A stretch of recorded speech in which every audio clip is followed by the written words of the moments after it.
Stratus, the absolute hero, joins me at the end of a very rough loss, honestly, to the London Spitfire. You're feeling ill, so thank you very much for being able to do the interview with me as well. It seems like illness has been a bit of a theme of the homestand so far. You didn't appear to be that ill when you came into the homestand as well. What's been going on within the team? So after we played against Houston, I'm not sure what they did to their headsets or their desks, but they must have coughed hard or something because after that game, Roar immediately got sick and it slowly spread throughout the team, and we've just been kind of struggling with it in and out. I've had a slight fever like a couple days before the match, building up to it, but I tried my best to hide and take care of my symptoms, hoping to God that I would not get sick, but I did end up getting really, really sick. Especially yesterday, I was feeling all right, but then coming into today, I woke up at 6 a.m. and had the worst migraine I've ever had, and fell asleep and woke up in a cold sweat. It's an interesting series of events. I think the main takeaway from it is that with sickness cycling around, it's really no excuse, especially with a small roster. You just have to do the best you can do. So I don't want to use that as an excuse at all. Yesterday you had an unfortunate loss to Paris as well, who are looking pretty decent. Can you kind of walk me through that game as well? You played both of the European teams so far at this homestand. The London game was insane, and we'll get to that later. But just to recap a little bit and go back to yesterday, what were your thoughts coming into the Paris game and then how it went? So we thought their front line would be a little bit more exploitable than it actually was. We thought as long as we could maintain tempo, that we could just outpace them, out-ult them, just use our cooldowns first and try to beat them up. The problem going into that was that they were a lot better than we thought they were. To be honest, we got to give them credit. They played well, adapted well, especially after Temple of Anubis. I'm not 100% sure. I'd have to look at the VODs on how they changed, but they adapted really strong. Yeah, man, I don't know. That's the best way I can describe it. And then today, let's kind of go through this match that we just went through, because me and Bren were casting it, and it was an insane series to watch, but a heartbreaker for the Washington Justice in terms of you guys and also the crowd that was there. You go up very early 2-0 in the series. It's scrappy on Oasis, but you managed to get the win. What's your thoughts when you're heading into the halftime after you're up 2-0? So, especially after playing on Oasis, I realized there's this thing with the main meta where if they wall behind you, you can wall in front of you, like counter wall. And against slower paced teams, honestly, that's not a bad option. So I realized when they were playing like that, hey man, this team's really exploitable. We can just either play slow and baity or just hard engage into them because they're playing kind of strange. But after that, they started same thing as the Paris game. I'd say they started adapting well, and especially with the mental blow that Dorado game was. That was a record breaker. It was an uphill battle. It was definitely an uphill battle. Talk to me about Dorado a little bit, because when me and Brenna casted it, we're explaining to the viewers, okay, this May Reaper composition, you're supposed to hold close, you're just buying time off the clock, you're not really trying to full hold or spawn camp, and then it keeps going and keeps going and keeps going. Why were you guys not able to break out a spawn in a way that you normally would be able to against teams that do that kind of strategy?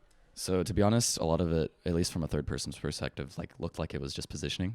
One thing that you saw Spitfire do is they would roll out at the top and then just may wall off in front of the cart and just engage. If we did a rollout kind of like that, or if we switched compositions, then we would have been way better off. But instead, we just kind of brawled and played into their advantage. So it was a pretty easy loss. I don't want to give you too much of a loaded question here, but for me and Bren, when we were thinking about that map, obviously Tuba has come in to play something different. We didn't really get to see what it was, but there's some adjustment there, which is why he came in instead of you. But you're well known as kind of this a bit happy-go-lucky, emotional leader. You're going to pick people back up, this kind of stuff. Were you sat there in the dugout feeling like you wanted to be in there, wanted to make an impact in the game that was actually happening? Do you think you could have done something? Of course. I think it's not that loaded of a question, because the answer for me is always going to be yes. I always want to be playing. I always feel like I have something to contribute. I do think Tuba is really strong. I feel bad because he hasn't really had a really good shot at being able to showcase his full potential. So I hope people don't give him too much flack. It was just rough. I think with the core not all being there, it was hard to make adaptations on the fly. So yeah, definitely would have liked to play it. On Blizzard World, that's the next map that we go into, and you guys looked really tentative on defense. You just kept getting pushed back and back and back. They actually started point C with 5 minutes on the clock. I mean, that's an enormous time bank. Is that the mental blow from Dorado? Can you talk me through what happens at the beginning of that? You managed to save it a little bit later on, but the early rounds of Blizzard World, I was worried. Yeah, I was worried too. I think the main problem that we ran into is that they would snowball well with positioning. especially after we engage on that first choke on second point. We lose the fight, only getting, I think, only their Blizzard out, if I'm not mistaken, some ultimate.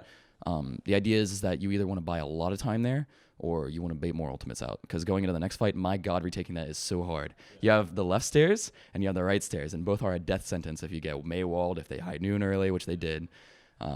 So we kind of just played into their hands after having a poor engage. I think, to be honest, we probably could have adapted and realized, hey, man, this isn't going to work if we stand here. Like, we could roll out maybe far right and try to go under and touch card or something stupid, right? I think we just didn't adapt correctly. At the beginning of that map, were you still feeling the after effects of Dorado? You were watching from the dugout when Dorado happened. What was your impact when you came into the team at the beginning of the Blizzard World? So I was still dying a little bit from a migraine. I'm like, all right, I'm chugging coffee. I'm going back in. I'm going to try to hype people up as much as possible, because I know it's a mental blow. Getting full held like that never, ever feels good. So I try to take it on myself to be like, go in and hype people up and make sure we're playing well. But especially after that defense, man, it was just the compound effect of Dorado and Blizzard World. It was definitely an uphill battle.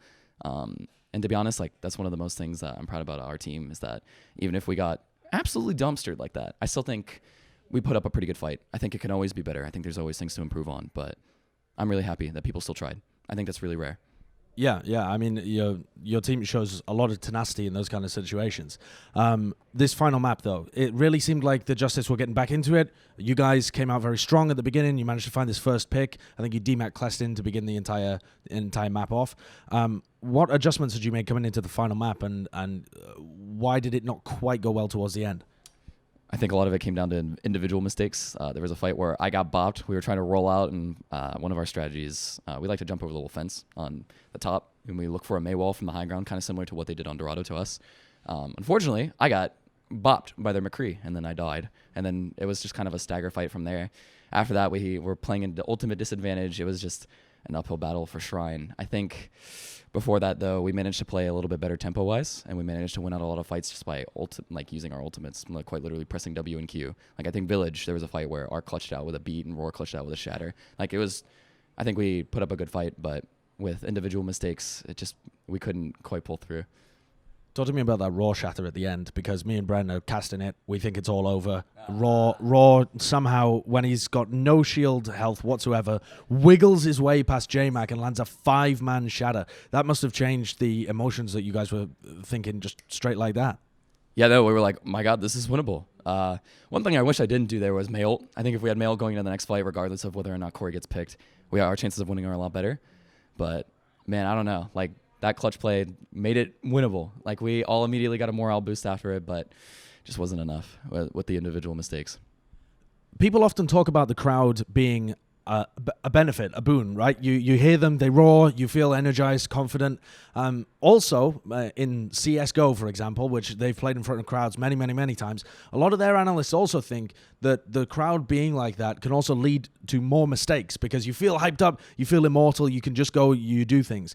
Do you feel like people kind of got overly emotional with how the crowd was, or did that only serve to hype you up? Did you just completely cancel it out? How was the crowd affecting that match? So this is going to differ from player to player. And one thing I really struggled with last season was the stage nerves. But I had a lot of experience and a lot of time to learn and develop myself into a player that doesn't care about that kind of stuff. I love the energy from it, but the nerves don't bother me anymore. I don't feel much, to be honest. But I do appreciate like people getting hyped up. But it's going to differ, like I said, it's going to differ from player to player. Like, some players will get more nervous from it. Some players will get hyped up and feed off of it. Like, you saw Moofin the other day just, popping off. He was having a lot of fun. Yeah. Overall, not the most successful homestand for you guys, but you still performed at times very, very well. I mean, there were periods of time where you looked really great when you're up there on the stage. When you look back on this in a couple of weeks, how do you feel like you'll assess the Washington Justice's performance here? Do you feel like this was indicative and you just got a little bit unlucky, or was this a poor performance for you guys? I think this was a poor performance. Like, regardless of us being sick or not, our ability to adapt in the middle of the set wasn't all there. I think there were a lot of mistakes I made with my mails very, very frequently, that I wish I was able to think out a little bit more and process easier. Yeah, I don't know. It was definitely a lot of mistakes. I think we weren't quite all synergized, even in a situation where it was an uphill battle.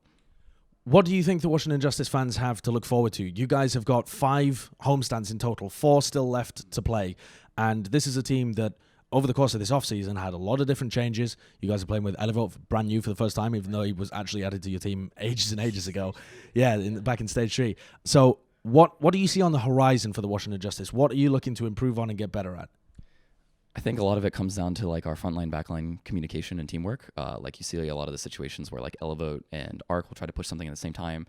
We need to be more coordinated and push with our frontline at the same time. We need to play more off of our May wall advantages. Sometimes when they use wall first, like I could do a better job of communicating like, hey, I'm going to wall here, go, go, go, go. Ultimate value and like positioning in areas we take fights is always something we're going to assess. But there are a lot of mistakes in that regard for this game, the London game. So, I think a lot of the players, I have a lot of faith in all of them, especially Corey. That guy's a god. I think a lot of us are very strong individually, but I feel like it can only go up from here in terms of teamwork. Well, I've had an enormous amount of fun at the Washington Justice homestand. I mean, the games have been incredibly entertaining. The performances and the walkouts were all spectacular. I saw you actually practicing the Naruto run on your walkout. Did you actually end up ever being able to do that? No. I wish I could have, but I would have felt too bad because it's hard to high-five like people's hands when your hands are like this. And maybe I also killed that meme a little bit, so it's okay. I don't feel too bad. Well, it was incredibly entertaining as well, and a wonderful homestand. I wish you all the luck in your future games as well. I mean, we're going to be here another 4 times, so you've got many, many opportunities to give the fans exactly what they want. Thank you very much for the interview, Stratus, and good luck in your future games.